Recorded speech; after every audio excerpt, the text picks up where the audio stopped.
ආයුබෝවන් ගමගෙදර කුස්සියට ඔබ සැම සාදරයෙන් පිළිගන්නවා. මම අද ඇඹරෙල්ලා වෑංජනයක් තමයි හදන්නේ.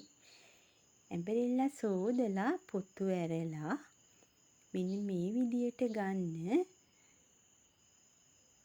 හොඳින් පැසුණු ඇඹරෙල්ලා පොතු ඇරලා මෙන්න මේ වගේ එක සමාන කෑලි වලට කපන්න.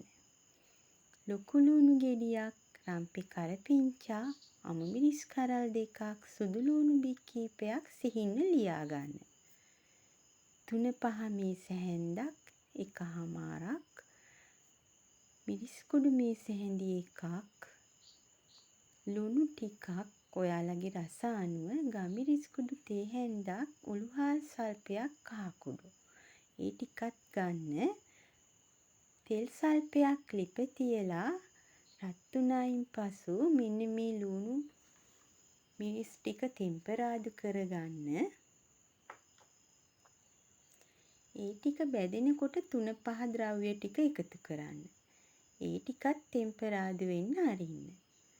ලුණු ටිකත් මං 3-5 වලටම එකතු කරා. මොකද 3-5 බෙදෙනකොට අපට කැස්ස එහෙම එන්නේ නැහැ.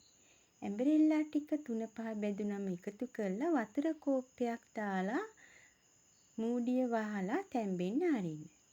මට කුරුඳු පොත්තක් දාන්න අමතක වුණා. මම මෙන්න දැන් එකතු කරනවා කුරුඳු පොතු කැබැල්ලක්. වතුරෙන් හොඳට තැම්බුණාට පසුව පොල් කිරි කෝප්පයක් එකතු කරන්න. හොඳින් උකුවට මිරිකා ගතපු පොල් කිරි ටිකක් එකතු කරලා නැවතත් මූඩිය වහලා හොඳින් තැම්බෙන්න අරින්න.